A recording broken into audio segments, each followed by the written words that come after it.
가늠하다 잡힌 여인. 가늠하다 잡힌 여인은 어둠 속에서 참 빛을 발견한 여인입니다. 유월절 오순절에 더불어 유대인의 3대 명절 중에 하나인 초막절에 끝난 다음 날, 새벽에 예수님은 성전에서 말씀을 가르치고 계셨습니다. 큰 명절을 치른 안도감 속에 혹은 여러 날 계속되던 행사에 지쳐서 많은 사람들이 단잠에 빠져있는 시간에 주님은 감난산에서 기도를 마치신 후 곧바로 성전에 오셔서 갈급한 식량들에게 생명의 말씀을 먹이시고 계셨던 것입니다. 가르치는 예수님이나 배우는 사람들 모두가 하나님의 진리에 주는 기쁨으로 충만해 있을 때 성전 밖이 떠들썩하며 바리새인들과 서기관들이 한 예수를 끌고 예수께로 다가왔습니다. 예수님의 말씀에 몰두했던 사람들이 주의가 예기치 않았던 침입자들에게 쏠렸던 것은 당연한 일입니다. 이때 이 무례한 일행을 선두에 섰던 사람이 성전뜰에 내동댕이 쳐진 채 고개를 들지 못하는 여인을 가르치며 큰 소리로 물었습니다. 이 여자가 불륜의 현장에서 잡혔는데 어떻게 처벌해야 했으면 좋겠습니까? 라고. 이렇게 이루어진 예수님과 가늠하다 잡힌 여인과의 만남의 진정한 의미를 이해하려면 이름조차 밝혀지지 않는 여인이 바리새인들 손에 잡혀서 예수님 앞에 엎드려진 과정을 살펴볼 필요가 있습니다. 언급한 바와 같이 이 사건은 초막절 다음 날 새벽에 일어났습니다. 초막절은 이스라엘 민족이 그들에게 베풀어 주신 하나님의 놀라운 사랑과 은혜를 기억하며 지키던 명절이었습니다. 그 옛날 애굽을 탈출한 이스라엘 백성이 광야에서 방황할 때 여호와께서 그들을 만나 메추라기로 먹이시고 가나안 땅으로 인도하여 정착하게 하셨습니다. 비옥한 가나안 땅에 자리 잡고 살게 된 그들이 해마다 보리와 밀을 추수하면서 하나님의 보호와 인도에 감사하기 시작한 것이 초막절의 유래가 된 것입니다. 유대인들은 이 명절을 지키는 동안 광야에서 헤매며 장막 생활을 하던 그들의 조상들을 생각하며 길거리나 평범한 지붕 위에 천막을 치고 그 속에 거하기에 초막절 혹은 장막절이라는 명칭이 명절이 된 것입니다. 이 의미 있는 명절이 세월이 흐르면서 하나님의 은혜와 사랑에 대한 감사와 찬양은 형식뿐이요 인간의 쾌락과 욕구를 충족시킬 휴일로 변질되기 시작합니다. 따라서 부정한 여인이 예수님께 끌려온 그 해도 초막절을 구시 삼아 많은 사람들이 먹고 마시고 즐기며 예루살렘 성례를 누볐던 것입니다. 문제된 여인의 신분이 성경에 밝혀지진 않았지만 율법의 전문가들이라고 볼 수 있는 바리새인과 서기관들이 가늠하다 잡힌 여인이라 규정한 것을 보면 그녀는 직업적인 창녀가 아니라 유부녀였을 확률이 큽니다. 아마도 그녀는 남편이 출장 중이거나 사업자 예루살렘을 떠나는 동안 초막절을 홀로 지내다 쓸쓸하게 밖에 나와 사람들과 밀려다니다 명절이 끝나는 밤에 본의 아니게 실수하게 되었는지도 모릅니다. 경우와 동기를 알 길은 없지만 그녀가 외간 남자와 잠자리를 같이 한 것은 사실이라 볼 수 있습니다. 그렇지 않다면 이 여인이 돌에 맞기 위해 처해서 자신의 결벽을 주장하지 않을 리가 없기 때문입니다. 한편 유대의 종교 지도자들은 초막절 기간 동안 눈에 가시 같은 예수를 잡아 없애고자 부하들을 파견합니다. 그러나 그를 잡아갔던 사람들이 주님의 말씀에 감화되어 손가락 하나 대지 못하고 그대로 들어옵니다. 그러자 바리새인들은 다급해질 수밖에 없었습니다. 예수를 제거해야 하겠다는 체포할 구실이 없는 한 이유 없이 그를 잡아 넣을 수 없었기 때문입니다. 이처럼 전전긍긍하는 그들의 눈에 초막절 끝날 가늠하는 여인이 눈에 띄었을 때 회전 빠른 그들의 두뇌는 그 여인을 미끼로 삼아 예수를 잡아 넣을 방안을 생각해내고 쾌절을 불렀습니다. 어쩌면 그네들 하나가 이 여인을 유혹하여 범죄하게 했을 확률도 있습니다.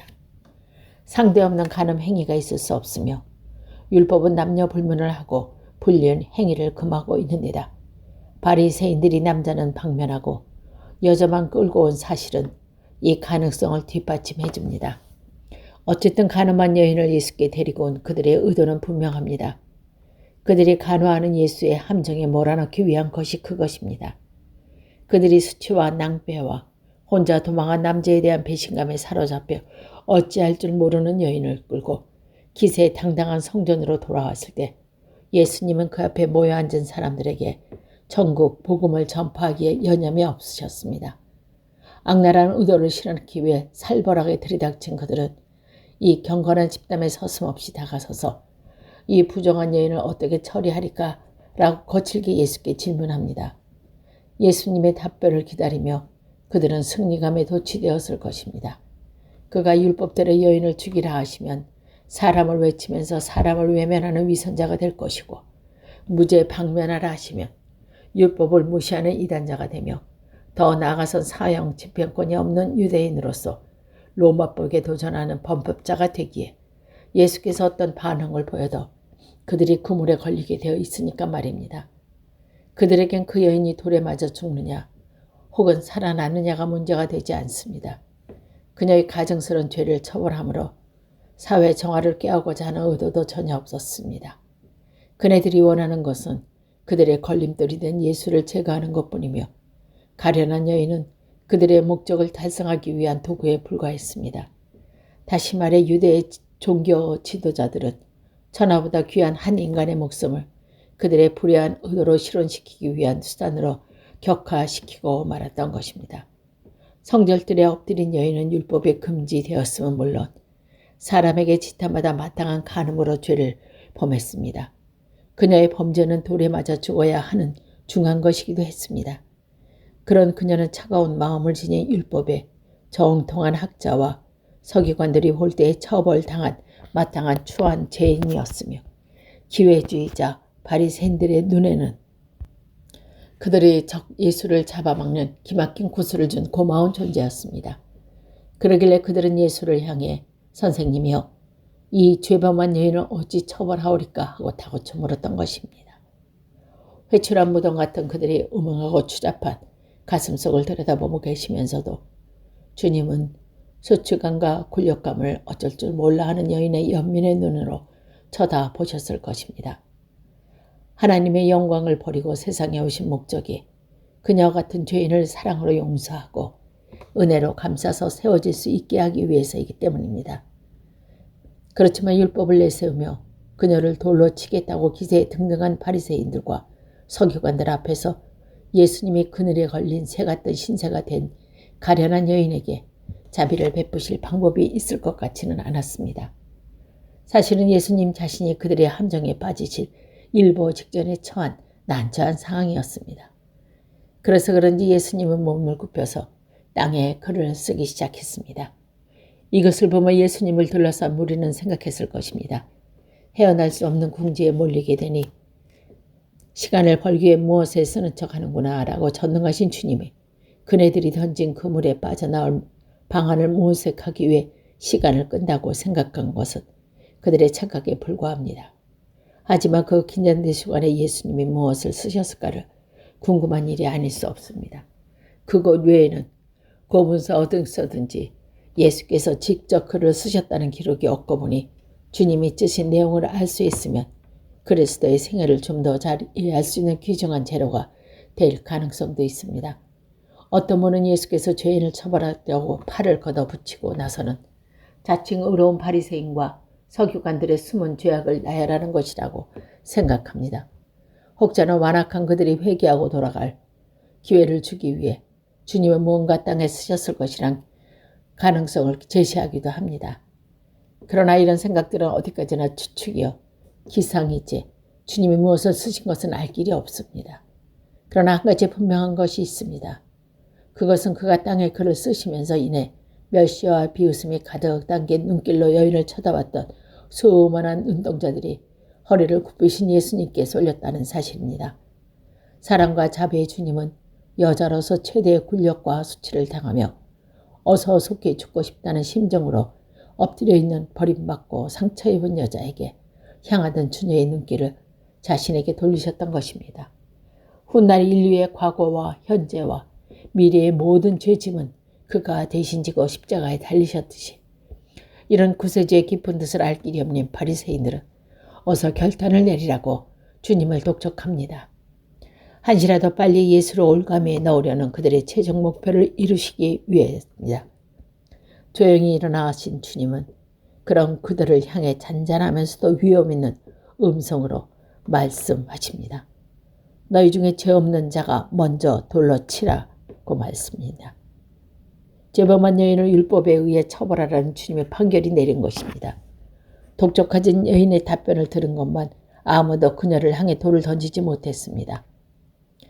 사랑을 그처럼 역설하시는 선생에게 어떻게 연약한 여인을 돌로 쳐 죽이라는 잔인한 명령을 내릴 수 있겠습니까? 예수를 님께 덤벼드는 사람도 있었습니다. 그처럼 자신만만하고 살기에 찰던 그들이 율법대로 시행하자는 주님의 말씀에 돌을 던지기는커녕 서로 눈치를 보며 뒷걸음질치기 시작한 까닭이 무엇일까요? 죄 없는 자가 먼저 돌로 던지라는 예수님의 말씀이 그들 가슴에 화살처럼 박혔기 때문입니다.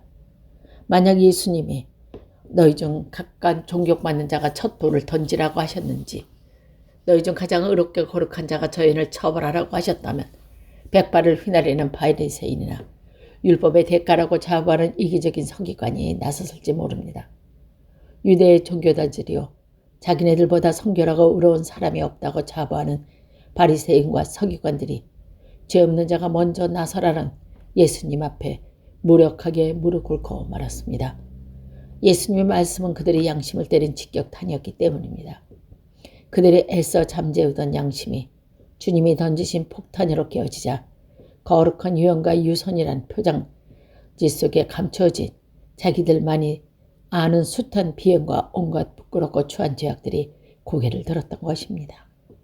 그 무거운 죄를 짐 주님 앞에 내려놓기엔 그들의 마음은 너무나 완악했고 자존심 또한 강했습니다. 그렇지만 양심을 찌르는 죄의식 느끼면서 덫에 걸린 불우한 여인에게 돌을 던질 결단과 용기도 없었습니다. 그들은 선두에 섰던 위풍당당한 바리새인으로부터 시작하여 한 명씩 들었던 돌을 놓고 성전들을 빠져나가기 시작했습니다. 거룩하고 경건하던 장소에서 긴장과 공포가 감도는 곳으로 변했던 성전들의 찬란한 아침의 햇살이 비치는 가운데 고요와 평화가 다시 찾아왔습니다. 예수께서도 나도 너를 정죄하지 않겠다고 선언하시면서 그 여인을 무죄에 방면하신 것은 한 사형수를 용서하고 사면하는 자비를 베푸는 데만 그 의미가 있는 것은 아닙니다. 주님의 판결은 우리는 남을 정죄하고 판단할 자격이 없다는 귀한 교훈을 가르치고 있기 때문입니다. 처음부터 주님은 그녀가 유죄임을 알고 계셨기에 그 여인을 두드러려 하지 않으셨습니다. 예수께서는 간음죄에 대한 형벌이 죽음인 것도 알고 계셨습니다. 그러면서도 예수님은 그녀를 용서하시고 그 여인이 새로운 삶을 시작할 수 있는 기회를 주셨습니다. 그렇다면 죄와 허물투성인 우리들이 이웃을 비난, 비판, 정죄하고 처벌하였다는 것은 있을 수 없는 일이 아니겠습니까? 예수님이 그녀를 보내면서 가서 다시는 죄를 짓지 말라는 경고의 말씀을 잊지 않으셨습니다. 이것이 주 안에서 용서받고 새 생명을 얻은 사람들의 삶에 대한 원칙입니다. 죄의 값은 죽음을 면제받을 은총의 의미를 살리는 길은 우리를 죽음의 수렁 속에 몰아넣었던 죄의 길로 되돌아가지 않는 것임을 주님은 이 여자에게 주신 말씀을 통해 가르쳐 주고 있습니다. 가련하고 불우한 여인을 희생제물로 사용해 주님을 잡으려 왔던 강교하고 악한 무리들도 죄 없는 자를 먼저 돌로 치라는 말씀에 양심을 찢고 돌아갔습니다. 다시는 죄의 길을 걷지 말라는 주님의 사랑의 권면을 듣고 떠나간 여인이 어떤 인생을 살았는지 우리는 모릅니다. 그러나 우리가 알고 있는 것은 바리새인들은 빛 대신 예수님의 어둠 속에 숨겨졌던 그들의 대를 뒤쳐내었어도 죄의 길을 포기하지 않았지만 그 여인은 찬란한 빛 앞에 노출된 자신의 죄가를 인정하고 암흑을 헤치며 생명의 길을 택한 것을, 따라서 이 여인은 더러운 죄를 범한 죄인보다는 참 빛을 보고 어둠을 벗어난 주님의 딸로 기억하고 싶습니다.